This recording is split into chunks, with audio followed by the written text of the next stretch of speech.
nagsarong puwersa kan News Center asin Mega Force Patrol. DCGB Bareta alas 12. DCGB Bareta alas 12. Mga pinakahuling pangyayari sa Kabikolan, sa nasyon, asin ibang parte kan kinaban. Iba Bareta na ngunyan. DCGB Bareta alas 12. Ngunyan ang sa inyong tagapagbareta. Diyos maray na aldaw or Diyos maray na udto mga tugang ngayon na aldaw nin Sabado, Nobyembre 1, All Saints Day 2025. Kami po ang sa indong mga tagapagbareta. Ako po si Gina Ritterly. Ini ang Bareta alas 12. Headlines kan darakulang mga bareta. Sa lado lokal DOH Bicol, nagpagirumdom sa publiko manungod sa mga dapat gibuhon sa obserbasyon kan Undas 2025. Sobra 1,000 na pasahero na nanotaran kan Coast Guard Bicol na nag-agi sa mga pantalan kang rehiyon sa loob ning 6 na oras ngunyan na aldaw. Pulanggi PNP nagdistribuer nin libreng kandila as in IEC materials para sa publiko. Lakaw pidal kan daraga albay kanselado sa aga katakod kang obserbasyon kan Undas 2025. Sa lado nasyonal Estados Unidos asin Pilipinas nagbilog nin task force tanganing aksyonan ang pagiging agresibo kan China sa West Philippine Sea. DSWD matauning standard na tabang sa lubong sa irarom kang Free Funeral Services Act. Korte Suprema inoprobaran na ang paggamit ng Filipino Sign Language sa mga court proceedings. President Bongbong Marcos Jr. nag-alay ning puting burak sa mga depuntong presidente. Sa ibang nasyon, Israel tinugutan ang mga aid trucks na maglaog sa Gaza. Sa lado ning sports, Manny Pacquiao desidido sa rematch kay Floyd Mayweather. Iyan po ang headlines ngunyan sa detalyes kan mga bareta. Ang baretang ini hatod sa Indukan. Artisan Joint Supplement. Bumabagal ang galaw dahil sa joint pain at arthritis. Mag-Artisan. Pinagpagirumdom kan Department of Health o DOH Bicol ang publiko manungod sa mga dapat na gibuhon tangani masiguro ang kaligtasan asin salud sa obserbasyon kan Undas 2025. Sigon sa DOH Bicol, na pinamamayuhan ni Regional Director Rosa Maria Rempillo, gibuhon ang mga masunod para sa kaligtasan sa obserbasyon. Magdaranin proteksyon sa init kan aldaw o oran, magdaranin supisyenteng inumon na tubig, magsulog nin bado na may halabang manggas, tangani maibitaran na makagat nin mga insekto, ibitaran na magbalon nin pagkaon na madaling magpaanus, asin maggamit nin insect repellent para sa dagdag na proteksyon.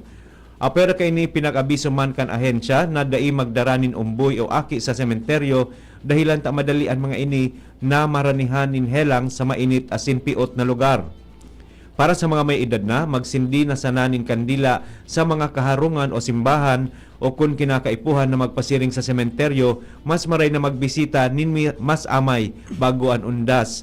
Asin dai paglingawan na inumon ang maintenance ng mga bulong, lalo na ang mga bulong para sa helang sa puso, high blood asin diabetes. Ang baretang ini hatod sa Indukan. Plemex for Kids.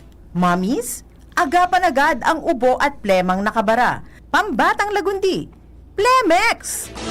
Nanotaran kan Coast Guard District o CGD Bicol ang nasa 1,059 passengers na nag-agi sa mga pantalan sa rehiyon kan Bicol sa laog nin 6 na oras poon alas 6 ning pagkaaga, sagkod alas 12 ning pagkautongon niya na aldaw Nobyembre 1. Basado sa ipinaluwas na Oplan Biyaheng Ayos, Undas 2025 Situation Report kan ahensya, nasa 591 man na pasaheros ang sa indang ipinawagas na mahigot na nagbabantay sa mga pantalan sa rehiyon.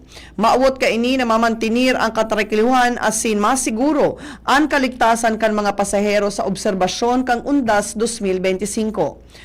Apuer ka ini na inspeksyon man kang CGD Bicol sa parehong durasyon ang 18 o 18 vessels, mientras na nanotaran man ang 203 na outbound rolling cargo as in 176 na inbound rolling cargo. Pinagdistribuer kan Pulanggi PNP ang libreng kandila as in Information, Education and Communication o IEC materials sa publiko ngunya na aldaw. Sigun kay Pulangi PNP Chief Police Lieutenant Colonel Henry Red, katakot inikan sa indang programang Kandila ng Alaala, sarong simbolo nin katrangkiluhan, obserbasyon asin pag-asa. Mientras tanto, naglalaman ang IEC materials nin mga pagirumdom asin safety tips tangani masiguro ang ligtas asin mapayapang undas sa komunidad.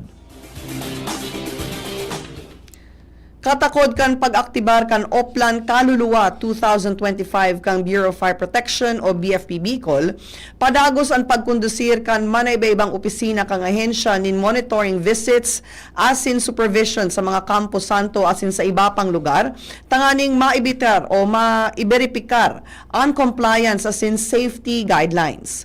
Katakod ka ini pinagigibo man kan provincial fire marshals asin provincial monitoring and inspection teams ag pag-inspeksyon sa kanya-kanyang areas of responsibility, tanganing masiguro ang gabos na local fire stations na iimplementar ang Oplan Kaluluwa 2025 asin na mamantenir ang full operational readiness. Mientras tanto, opisyal naman na pinag-aktibar ang Emergency Operations Center sa bilog na rehiyon kung saan pinagtawan kaining direktiba ang gabos na BFP stations na maniron ang heightened readiness asin ipautob ang striktong fire safety protocols, partikular na sa mga sementeryo asin iba pang public gathering areas. Ipinagpautob kan man iba-ibang munisipalidad asin syudad sa probinsya nin Albay ang rerouting scheme bilang preparasyon sa pinaglalaoman na magabat na bulos nin trapiko sa obserbasyon kan Undas 2025. Sigun sa Albay Police Provincial Office, pinagpaabot kan mga lokal na gobyerno kan Pulangi, Daraga asin Ligao City ang rerouting scheme sa mga mayor na tinampo, palaog asin paluwas sa mga sementeryo. Nagbuktak naman ang pulisya nin mga dugang na traffic enforcers asin signages para sa mga apektadong lugar tangani magsirbing giya sa mga motorista. Pinag-abisuhan man ang publiko na planuhon na ang sa indang biyahe nin mas amay asin magsunod sa mga itinalaan na rota. Preparado na ang opisyalis de Barangay kan Barangay Bunot, Legazpi City sa pinaglalooman na bulos ning tawo sa pag-obserbar kang Undas 2025 sa Legazpi City Public Cemetery. Sa entrevista kan DZGB News kay Barangay Kagawad Henry Asejo, nanutaran na ninda ang pag-abot nin mga bisita sa Campo Santo pagkaaga pa sana kung sa inpig sasabing mas muya nindang magbisita nin amay, tanganing maibitaran ang dakol na mga mabisita pagkahapon. Mientras dagdag pa kang opisyal na preparado naman sinda sa magabat na bulos kan trapiko sa lugar at siya na pagkahapon asin pagkabanggi. Dagdag pa niya na naka-standby naman ang mga barangay tanod tanganing magtabang sa pagsiguro ng kaligtasan kang publiko sa pakikipagkoordinar sa mga personahes kan Public Safety Office of Legazpi, Legazpi City Police Station as in Bureau of Fire Protection, Legazpi. Ipigtaltag kan Bakakay PNP ang mga police assistant desks niya na aldaw sa mga sementeryo kan Bakakay Albay, tangani itulos na masimbagan ang mga pangangaipuhan kan publiko sa obserbasyon kan Undas 2025. Sigun kay Bakakay PNP Chief Police Major Nino Akyatan, ipinawagas naman ang kapulisan sa mga sementeryo kan banwaan asin iba pang lugar na pinagtitipunan nin publiko tangani mamantinir ang seguridad.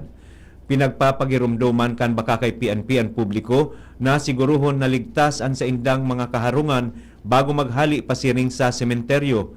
Ibitaran ang pagdaranin mga pinagbabawal na gamit aron kan badil, patarom, alak, droga, loudspeaker asin gamit na pansugal.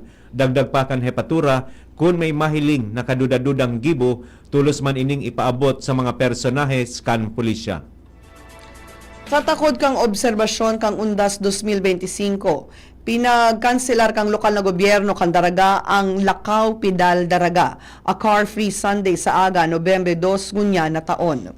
Ang nasabing aktibidad pinaglansar kang Agosto 31 ngunya na taon, kung saan kada Domingo pinagsasarado ang Duterte Highway, tanganing magkondusir nin ibang aktibidad aro kang Zumba, jogging, walking asin iba pang ehersisyo para sa publiko. Abangan pa ang ibang mga bareta sa pagbabalik kan Bareta alas 12. Bakunang angat, serbisyong dapat. Sa presyong abot kaya at matapat. Lahat ng yan, nasa Rabvax. Nakagat o nakalmot ka ba? Huwag mag-alala. Rabvax Animal Bite Center ang inyong kaagapay para sa pinagkakatiwalaan, mura, ligtas at siguradong proteksyon laban sa rabies. Bukas po kami 8 a.m. to 5 p.m. mula Lunes hanggang Sabado, 8 a.m. to 12 na naman every Sunday. And on holiday, pwedeng-pwede pati walk-in. Ang aming mga branches, Rabvax Legazpi, R&R Suite Sagmin, Legazpi City, near Aleco. Rabvax Ligao, in Barangay Tuburan, Ligao City. Rabvax Tabaco, beside Siga Hospital. Rabvax Iriga, in front of Yusan Iriga. Rabvax Irusin Sorsogon, malapit sa Irusin District Hospital. And now open, Rabvax Masbate, along Municipal Road, Barangay Kalipay, Masbate City. Rabvax Pilar, Rabvax Castilla, Rabvax Piudaran, and Rabvax Cubao, Metro Manila. Like us on Facebook, maging bakunado at protektado. Piliin ang alagang Rabvax. Ubo ng anak, nakababahala, baka plema. Para dyan, Plemex for Kids ang pambato ko. Ang Plemex for Kids ay gawa sa lagundi. Tinutunaw at pinalalabas ang plema. Ginhawa para sa bata, peace of mind para kay mommy. Camille Prats Yambao po, nagfi-flex for Plemex. Pambatang lagundi, Plemex! Vitex Segundo L is the generic name of Plemex for kids. If symptoms persist, consult your doctor. Mommies, agapan agad ang ubo at plemang nakabara. Pambatang lagundi, Plemex! Coronavirus ba ang hadlang sa pag-aaral ninyo?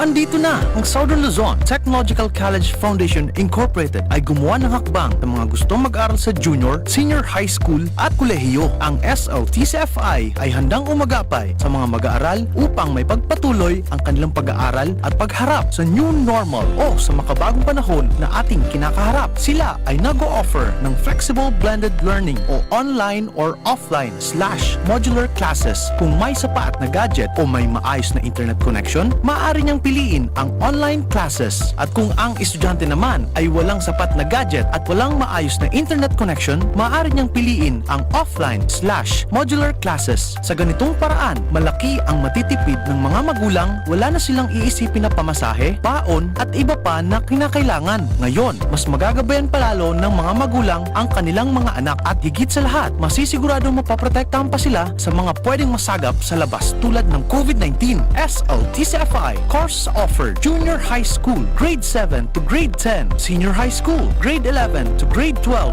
with academic track, STEM, GAS, ABM, and HUMSS. College, Bachelor of Secondary Education, majors in English, Mathematics, and Filipino. Bachelor of Technical Vocational Teacher Education Program, Bachelor of Science in Business Administration, major in Human Resource Development Management, major in Business Process Service Management, and major in Financial Management, Bachelor of Tourism Management, Bachelor of Science in Computer Science, Bachelor of Science in Information System, Associate in Computer Technology. What are you waiting for? Enroll now in our online registration. Visit www.sltcfi.com/ENROL. And for more information, please contact us at 0977-147-3488. Basta SL, wow! Mga tugang, abangan ta ang pinakabagong programa digdi sa DCGB Radio. Ang programang mahatod ning mga impormasyon, mga istoryang kapupurutan nin inspirasyon na naidulot kan pagtatrabangan gaming maiangat ang pagkabuhay kan mga Bicolanong paraomang benepisyaryo. Mag-iribahan kita, alas 10:30 hasta alas 11 ning pagkaaga. Magantabay, asin maghinanyog sa kape, asin baretang agraryo. Yolo Pascual po. Sa ubo at hika, may Plemex Forte Syrup and bottles. Pero para sa ginhawang kailangan agad, may Plemex Forte Capsule and Blister Pack. Madaling bitbitin, kayang ibulsa. Gawa sa natural na lagundi na tumutunaw at nagpapalabas ng plema. Convenient na, ginhawa pa. Plemex Forte Lagundi in Capsule. Basta lagundi, Plemex. Easy! Vitex Segundo L is the generic name of Plemex Forte. If symptoms persist, consult your doctor. Balik po kita sa Bareta alas 12 para sa detalyes kan mga Bareta sa lado nasyonal asin iba pa. Nagbilog ning Task Force ang Estados Unidos asin Pilipinas para maaksyonan ang agresibong lakdang kan China sa West Philippine Sea. Parehong inanunsyo ni na US Department of Water Chief Pete Hegseth asin Defense Chief Gilberto Teodoro Jr. ang nasabing task force. Ininaan pang-apat na paghilingan ni Teodoro asin Hegseth na ang pinakahuri iyon sa Association of Southeast Asian Nations o ASEAN Defense Ministers Meeting sa Malaysia. Sinabi ni Hegseth na bako ninda maubot na magkaigwanin komprontasyon asin gusto sa naninda iyon proteksyon kan interest mutually asin individually. Ang lakdang na iniman an mapakusog kan contingency preparedness ka nasyon. Sigun man kay Teodoro na ang alyansa kan US asin Pilipinas nagbabasin ng unyan sa pagrespeto sa international law, respeto sa territorial integrity asin soberanya. Nakahandang magtao ang Department of Social Welfare and Development o DSWD kang standard na basehan sa lubong para sa mga nagtitios base iyan sa Erarom kan Free Funeral Services Act o Republic Act No. 12309. Sigun kay Director Edwin Morata kan DSWD Crisis Intervention Program, itinalaan kan ahensya ang standard na kantidad ng burial assistance matapos maaprubaran ang Implementing Rules and Regulations o IRR kang nasabing lay. Ipiniliwanag man ni Morata na kamawatan kang lay na matauanin disenteng lubong ang mga pamilyang warang supisyenteng kwarta. Sakop pa kan libreng serbisyo ang funeral parlors, chapel services, transportasyon, cremation, asin burial. Para man sa mga gusto mag-availing tabang kaipuhan sana na magsumitir ning valid ID, death certificate, funeral contract, asin social case study report hali sa mga social worker. Dagdag pa kang opisyal na pwedeng makuha kang pamilya ang tabang sa mismong aldaw kan aplikasyon kung kumpleto ang mga dokumentos. Inaprobara na kan Korte Suprema ang mga patakaran sa paggamit ng Filipino Sign Language o FSL sa gabos na pagdangog sa hearing o hearing bilang lakdang tanganing masiguro ang patas na akses sa hustisya sa mga may kapansanan sa pagtaram asin pagdangog. Sigun sa direktiba, mandatory asin kwalipikado ang mga accredited na FSL interpreters para i-assist ang mga akusado na may kapansanan sa pagdangog o mga tawong na didifisilan na makapagtaram siring man ang mga testigo na may kaparehong kapansanan. Katakod kay ni pigtutubutan man ang on-site asin remote interpreting na protektado man kanli para mapangatamanan ang confidentiality asin reliability kan interpretations. Napag-araman ang lakdang kasunod sa eksistidong Filipino Sign Language Act o Republic Act No. 11106 asin pagsunod naman sa UN Convention on the Rights of Persons with Disabilities o UNCRPD. Mantang magiging epektibo ang mga patakaran kapag nairehistro na ini sa Official Gazette o duwang periodiko na may national circulation. Nag-alay si President Ferdinand Bongbong Marcos Jr. kan mga puting burak sa mga dipuntong presidente kan Pilipinas na nakalubong sa libingan ng mga bayani sa Taguig City. Segun sa report, kaibahan sa mga pansyon na dinarhaning burak, iyo ang kay dating Presidente Ferdinand Marcos Sr., ama ni PBBM, pati naman sina Fidel V. Ramos, Carlos P. Garcia, sin Elpidio Quirino. Nariparo ang mga puting burak sa kada pansyon na sigun sa report hali mismo sa opisina kan presidente bilang tada kan pagrespeto asin pagpapahalaga sa mga nainot na leader kang nasyon. Apwera sa mga dating presidente na nakalubong man sa libingan ng mga bayani, ang nagkapirang tinauanin onra bilang national artist arog kina Nora Honor asin Marilu Diaz-Abaya bilang pagmidbid sa saindang dakulang ambag sa sining asin kultura kan Pilipinas. Hinagad di dating bayan muna Representative Nery Colmenares sa Rungco Council para sa pamilya kan mga EJK victims ang International Criminal Court o ICC na magluwas na nin arrest warrant kontra sa pigsasabing mga kasabwat ni dating Presidente Rodrigo Duterte sa War on Drugs campaign kaini. Ginibo ni Colmenares ang pahayag matapos na panindugan kan ICC Pre-Trial Chamber na igwang jurisdiksyon ang ICC kay Duterte na nahahampang sa kasong crimes against humanity asin presenteng nakakulong sa The Hague, Netherlands. Ang sunod na step iyo ang pagpaluwas nin arrest warrants para sa mga subordinates ni Duterte arog kay Senator Ronald Bato de la Rosa. Ang fundamental principle kan Rome Statute kan ICC na ang mga kriminal na nagkomitir nin krimen durante kan sa iyang nasyon, miyembro kan ICC, dapat na maging accountable. Si De La Rosa ang hepe kan Philippine National Police kan ipautom ang War on Drugs campaign. Opisyal nang piglansar ang Michelin Guide Philippines kung saan 9 na restaurant sa Pilipinas ang nakaresibi kang prestihiyosong Michelin stars. Tinawaning onra ang mga restaurants na may mga masiramon o appetizing na pagkakan sa ginibong Michelin Guide ceremony. Manila and Environs and Cebu 2025 kang Oktubre kang nakaaging aldaw sa Manila Marriott Hotel Newport World Resorts. Nakatukdo ning 2 Michelin stars ang restaurant na Helm na piglaladawan na may excellent cooking as it worth a detour. Mientras na 8 ang nakaresibi ning 1 Michelin star na may high quality cooking as in piglaladawan na worth a stop. Kaibahan digdi ang Asador Alfonso, Celera, Gallery by Shell, Hapag, Inato, Casa Palma, Linamnam, Asintoyo, Eatery. May mga restaurant man na nakasabay sa listahan na Michelin Selected na nangungulugan na opisyal nang pigrekomendar kang Michelin Guide. Igwamanin mga nakaresibi ning Bib Gourmand na pigtao sa mga non-officer ning tulong putahe sa abot kayang kantidad. Barata sa ibang nasyon, tinugutan na kan militar kan Israel ang paglaog kan aid trucks asin access sa Gaza. Alagad piglinaw kan Israel na medyo may paghigpit sinda sa mga humanitarian aid trucks na maglaog sa Gaza. Mantinidong pigbawalan na makalaog sa Gaza ang United Nations Relief and Works Agency o UNRWA para sa refugee kan Palestine.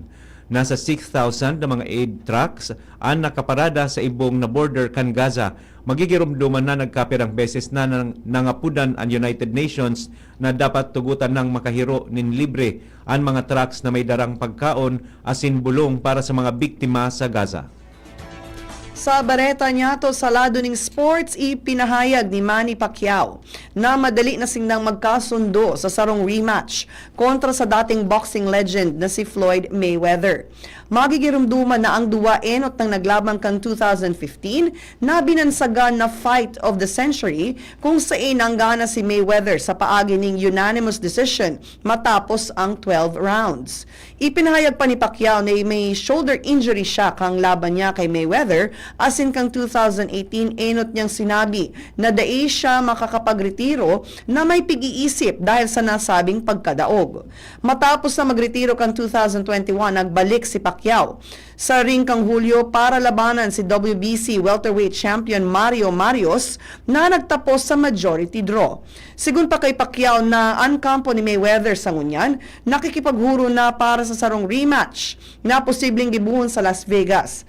Mientras na nakatalaan man na makipaglaban si Mayweather kay Mike Tyson, 59 years old sa sarong exhibition fight, alagad dai pa sigurado ang eksaktong petsa.